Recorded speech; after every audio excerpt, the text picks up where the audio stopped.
नमस्कार साथियों, स्वागत है एक बार फिर आपका।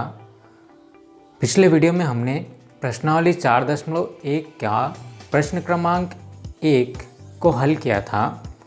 आज हम इस वीडियो में प्रश्न क्रमांक 2 को हल करने वाले हैं, लेकिन उससे पहले यदि आपने इस चैनल को सब्सक्राइब नहीं किया है तो सब्सक्राइब बटन पर क्लिक कर चैनल को ज़रूर सब्सक्राइब कर लीजिए। यहाँ इस प्रश्नावली का जो दूसरा प्रश्न है वो है निम्न स्थितियों को द्विघात समीकरणों के रूप में निरूपित कीजिए, जिसका पहला भाग या आपकी स्क्रीन पर दिखाई दे रहा है कि एक आयताकार भूखंड का क्षेत्रफल 528 मीटर स्क्वायर है और इस क्षेत्र की लंबाई इसकी चौड़ाई के दुगने से 1 अधिक है और हमें इसकी लंबाई और चौड़ाई ज्ञात करनी है। इस स्थिति के लिए हमें एक द्विघात समीकरण का निर्माण करना है। तो ये प्रश्न ठीक उसी प्रकार है जैसा कि हमने द्विघात समीकरण के बेसिक के बारे में जो है इसमें इस प्रश्न को हल किया था। तो यहाँ पर ये जो आयताकार भूखंड दे रखा है इसके बारे में जो जानकारी हमें दी गई है उसे हम लिख लेते हैं कि इस भूखंड का क्षेत्रफल 528 वर्ग मीटर है। भूखंड का क्षेत्रफल 528 मीटर स्क्वायर है। मीटर स्क्वायर है, इसका अर्थ ये है कि इसकी लंबाई और चौड़ाई जो है दोनों ही हमें मीटर में दी गई है। साथ ही हमें दिया गया है कि इसकी लंबाई जो है वो चौड़ाई की दुगने से 1 ज़्यादा है। अर्थात हमें जो है इस स्थिति के लिए जो है क्या करना है, एक द्विघात समीकरण का निर्माण करना है। तो हम मान लेते हैं, माना कि इस भूखंड की जो चौड़ाई है वो x मीटर है। भूखंड की चौड़ाई x मीटर है, तो लंबाई जो हमें मिलेगी, यदि हम चौड़ाई को x मान रहे हैं तो यहाँ से हमें इसकी लंबाई प्राप्त होगी 2x + 1 मीटर। और चूँकि भूखंड आयताकार है और हम जानते हैं कि आयत का क्षेत्रफल जो होता है वो लंबाई गुणित चौड़ाई के बराबर होता है। आयत का क्षेत्रफल बराबर लंबाई गुणित चौड़ाई। इस प्रकार जबकि हमें दिया हुआ है कि आयत का जो क्षेत्रफल है वो कितना है, 528 वर्ग मीटर या मीटर स्क्वायर है। इसकी जो लंबाई है वो हमें प्राप्त हुई 2x + 1 मीटर और जो चौड़ाई है वो कितनी है, x मीटर है। मीटर और मीटर दोनों का गुणा करवाएंगे तो हमें मीटर स्क्वायर प्राप्त हो जाएगा। यहाँ मीटर स्क्वायर हमारा कैंसिल हो जाएगा। इसको हम सरल कर लेते हैं, 528 और इस x का गुणा हम अंदर करवाएंगे तो 2x² + x मिलेगा। या इसे हम लिख सकते हैं 2x² + x - 528 = 0। ये वो वर्ग समीकरण है जिसको हल करने के बाद हम इस भूखंड की लंबाई और चौड़ाई दोनों ही ज्ञात कर सकते हैं। इस प्रश्न के दूसरे भाग की ओर बढ़ते हम, जिसमें हमें दिया गया है कि 2 क्रमागत धनात्मक पूर्णांकों का गुणनफल 306 है और हमें इन पूर्णांकों को ज्ञात करना है। इस स्थिति के लिए जो जानकारी हमें दी गई है हम लिख लेते हैं यहाँ पर कि क्रमागत धनात्मक पूर्णांक, क्रमागत धनात्मक पूर्णांकों का गुणा किसके बराबर है, 306 के बराबर है और हमें दोनों ही पूर्णांक ज्ञात करने हैं। तो हम पूर्णांक मान लेते हैं। माना कि पहला पूर्णांक जो है हमारा वो कितना है, उसे हम x मान लेंगे।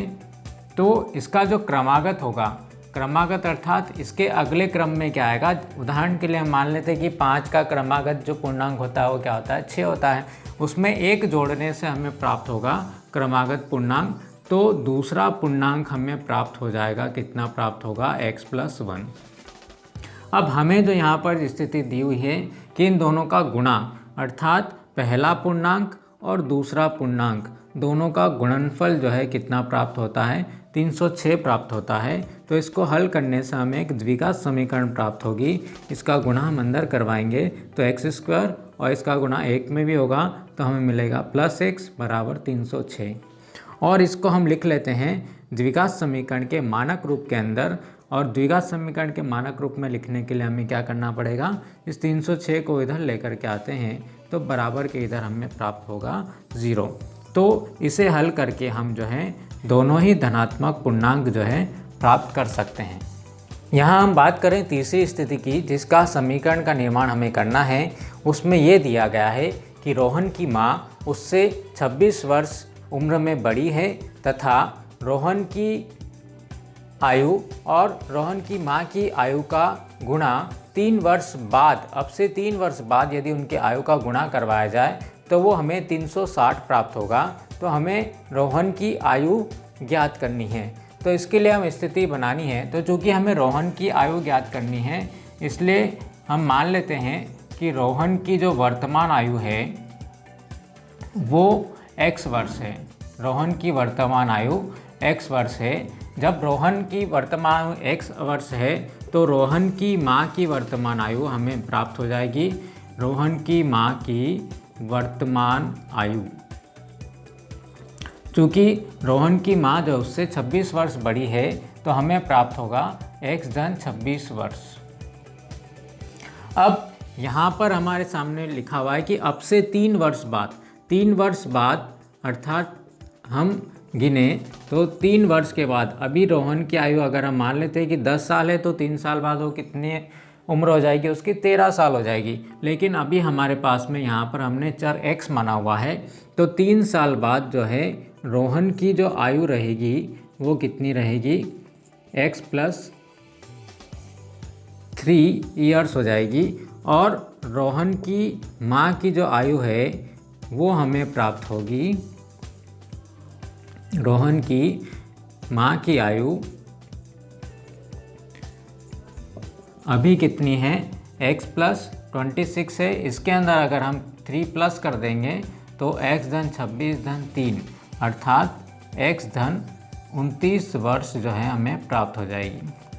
तो हमारे पास में जो स्थिति दे रखी है कि रोहन की आयु और उसकी माता की आयु, रोहन की उम्र और रोहन की माँ की आयु दोनों का जो है गुणा अगर हम करवाते हैं इस स्थिति में, अर्थात 3 वर्ष बाद अगर हम गुणा करवाते हैं दोनों का, तो हमें कितना प्राप्त होता है, 360 प्राप्त होता है।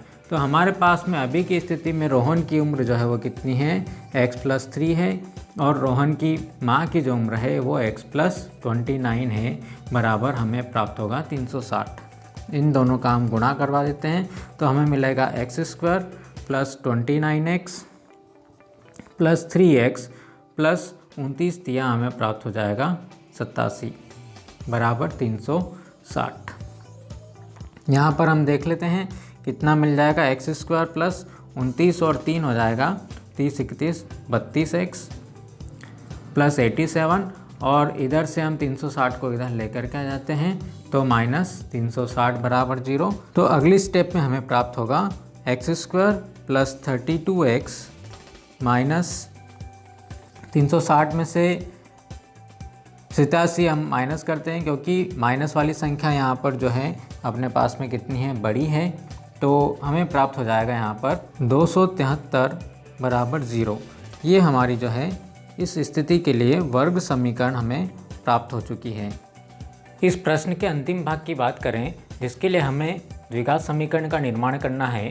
इसमें दिया है कि एक रेलगाड़ी 480 किलोमीटर की दूरी एक समान चाल से तय करती है और यदि उसकी चाल 8 किलोमीटर प्रति घंटा कम कर दी जाए तो उसे वह दूरी तय करने में 3 घंटे अधिक समय लगता है।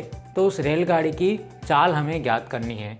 तो इसके लिए जो जानकारी हमें दी गई है वो हम लिख लेते हैं कि कुल दूरी जो रेलगाड़ी को तय करनी है वो है 480 किलोमीटर। और हम मान लेते हैं कि जो रेलगाड़ी की जो चाल है वो x किलोमीटर प्रति घंटा है। अब हम ये चाहते हैं कि रेलगाड़ी को जो है 480 किलोमीटर दूरी तय करने में कितना समय लगेगा। तो उसके लिए हमारा जो सामान्य सा सूत्र है जिसे हम अक्सर यूज़ करते हैं, चाल बराबर दूरी बटे समय से।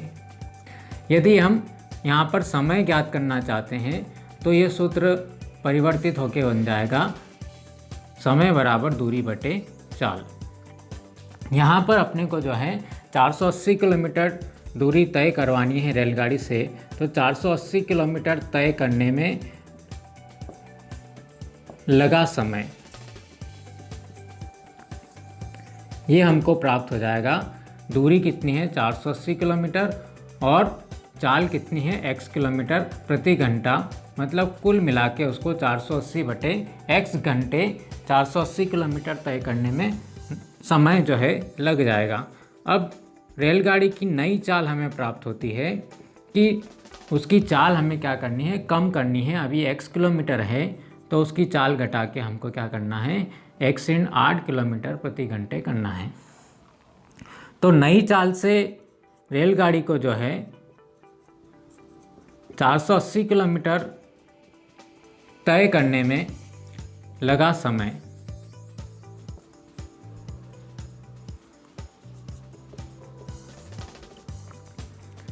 यहाँ पर हमें दूरी तो वही है 480 किलोमीटर, लेकिन इसकी जो चाल है हमारे पास में वो कितनी हो जाती है, x × 8 किलोमीटर प्रति घंटे की हो जाती है। इस प्रकार हमें जो समय प्राप्त होगा वो होगा 480 बटे x ऋण 8। अब हम देखते हैं कि जब हम चाल घटाएंगे तो ये वाला समय जो हमारे पास में मिलेगा वो अधिक समय रहेगा, और जिसमें चाल ज़्यादा थी वो दूरी तय करने में अपने को समय जो है कम रहेगा। अब हमारे सामने प्रश्न ये है कि वो जो रेलगाड़ी है अगर अब उसकी चाल हम कम कर देते तो उसको 3 घंटे अधिक समय लगता है, अर्थात इसमें जो है 3 शामिल है, 3 घंटे इसके अंदर मिला हुआ है और इसमें जो है 3 घंटे कम लगता है। अर्थात यदि हम अधिक समय में से कम समय को अगर घटा लेते हैं तो हमारा जो अधिक समय है वो कितना है, 480 बटे x ऋण 8 है, उसमें से जो कम समय है वो कितना है, 480 बटे x है। इस समय में से इस समय को घटाया तो हमें जो अधिक लगने वाला समय है वो मिल जाएगा, 3 घंटे अपने को प्राप्त हो जाएंगे। इसको हम ऐसे भी कर सकते हैं कि यदि हम इस कम समय में कितना जोड़ दें, 3 घंटे अगर जोड़ दें तो वो किसके बराबर हो जाएगा, 480 बटे x ऋण 8 के बराबर हो जाएगा, क्योंकि ये वाला समय है इसमें 3 घंटे ज़्यादा है और इसमें 3 घंटे कम है, या फिर आप इसमें से 3 घंटे कम कर लीजिए। तो इस तरीके से हमारी जो समीकरण बनाने की जो पहली स्टेप है वो बन जाएगी।